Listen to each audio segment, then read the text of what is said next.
Good evening. My name is Delynn Rogers. I'm going to discuss To Kill a Mockingbird, the racial injustices in the South. While To Kill a Mockingbird was originally written by Harper Lee as a novel, it was adapted to screenplay by Horton. During the movie and during the novel, it brings to light many injustices that were found in the discrimination of the South. The setting of the movie does take place in a small town in Alabama, and it depicts post-Depression era, causing a major controversy between a black man who is accused of raping a white woman. The justice that served on Robinson within this film and movie was done based on convenience rather than facts. The production and the release of the film in December of 1962 did bring to light many of the civil rights injustices leading to the civil rights movement in American society.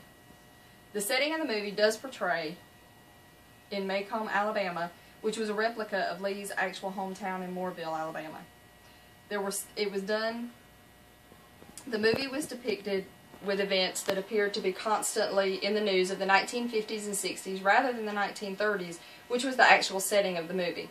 The South was deeply embedded with racial prejudice and until 1950s and 60s these were not even challenged.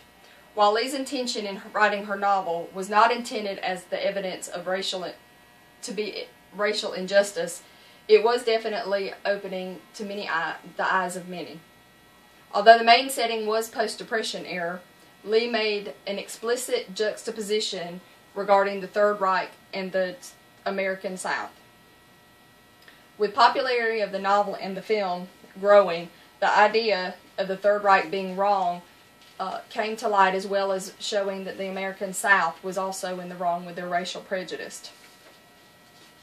Russell Harland's black and white cinematography does transport the viewers to the Deep South during the Depression era. He does evoke viewers to not only see the setting, but to feel it and be in the moment. The feeling in the moment in time, the viewers, along with Scout, who is the main character, learns tough lessons of justice and humanity at work. The jail scene depicts Scout and the lynch mob as a visual language. It is subsequent and, more importantly, performed at the trial between the viewer and the black residents. This intent was to evoke both a racial and economic sympathetic scene. Aggregate sympathy that was found in the film was not marked by economic conditions alone, but moreover, that was important, racial identity. After its release, by placing the setting in the 1930s, viewers and readers were encouraged to consider a tightly bound relationship between race and class inequality in America. The mirror image of racial injustices of the movie and the time in which the movie was released did allow for a clearer view of some of the truer events that were currently plaguing society.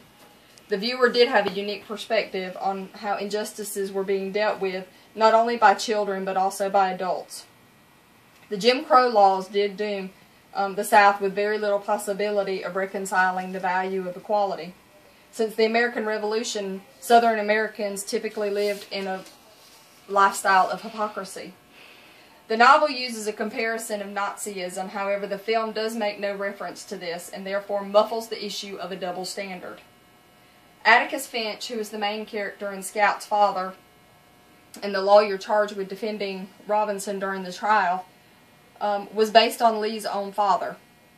His ideas of racial segregation was a harmonious and congenial way to manage race relations. However, by the time that the novel was published, he had made significant changes in his ideology and encouraged his own minister to return back to the gospel and get out of the social injustices. He was challenged to respect humanity in both belligerent opponents as well as his own innocent client. Because the citizens of Macomb were so infested with racism, there was no rational state to make an appropriate decision regarding Robinson's innocence or guilt. He felt that defending his client, he was defeated before he even began, but in order to defend him and uphold his values, he felt that he had to continue. There was a slight chance that a positive outcome could occur with the trial. However, the lynch mob proved the other option as death for his client. During the trial, he presents the case as to what happened between Robinson and Maybelle as a crime, but not because of violence, but because of social and rigid code structure of Macomb. Maybelle willfully kissed the black man, which was